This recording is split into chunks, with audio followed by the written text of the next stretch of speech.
Qui nous a permis d'échanger sur les futurs règlements qui va avoir les changements de règlements qui vont aussi avoir lieu pour la saison prochaine dans le football algérien, sur toutes les catégories de jeunes, aussi le milieu professionnel.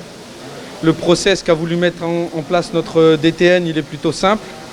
C'est avoir un temps d'échange avec les clubs professionnels, avec les responsables aussi du football en région et avec les membres aussi de la DTN, où on a abordé différents sujets sur les compétitions, voilà, où une réforme est prévue, des changements, des améliorations sont prévues, notamment dans le football de jeunes, ce qui va me concerner aussi le plus, voilà, au niveau des championnats des réserves ou autres. Voilà, il y a des améliorations qui ont été proposées aux clubs professionnels.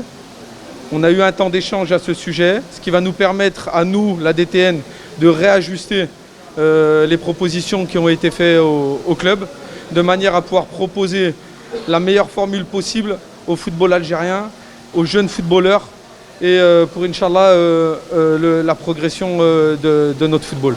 Alors c'est des propositions qui sont en lien avec le championnat des réserves notamment, voilà, au niveau des années d'âge et autres. Je ne vais pas pouvoir rentrer dans le détail parce que justement, comme je vous l'ai dit, on a fait des propositions.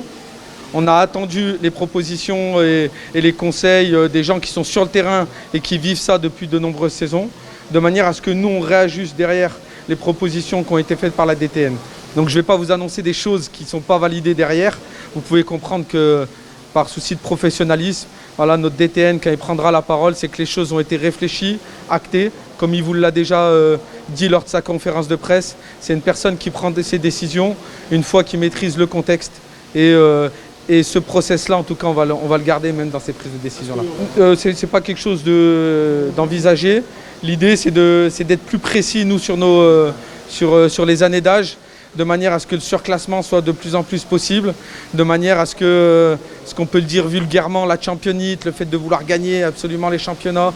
Nous, on veut favoriser la promotion du jeune joueur et de l'élite aussi. Voilà, on a un volet sur le football de masse et on a un volet aussi sur l'élite. Et on doit être capable de mener ces deux projets en même temps.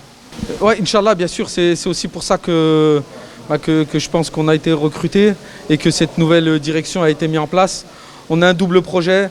On a un projet sur l'élite et comme vous l'avez dit, moi j'ai découvert aussi un football algérien de masse parce que ça fait maintenant 1 mois et demi que je suis sur les terrains, à sillonner tous les terrains. J'ai déjà fait un premier stage avec une première génération. Comme vous dites ici, il y a de la patte et Caïn des joueurs vraiment avec un potentiel. Donc notre objectif est bien sûr de travailler avec ce potentiel algérien, des locaux où il y a de la matière à travailler. Voilà, j'ai pas été surpris, mais j'ai été satisfait de ce que j'ai vu.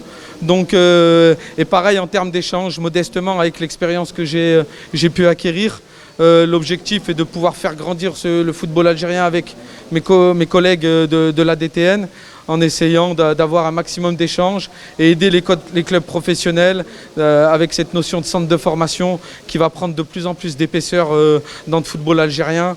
L'objectif est que le jeune footballeur algérien, on lui propose une structure adaptée pour devenir un grand joueur.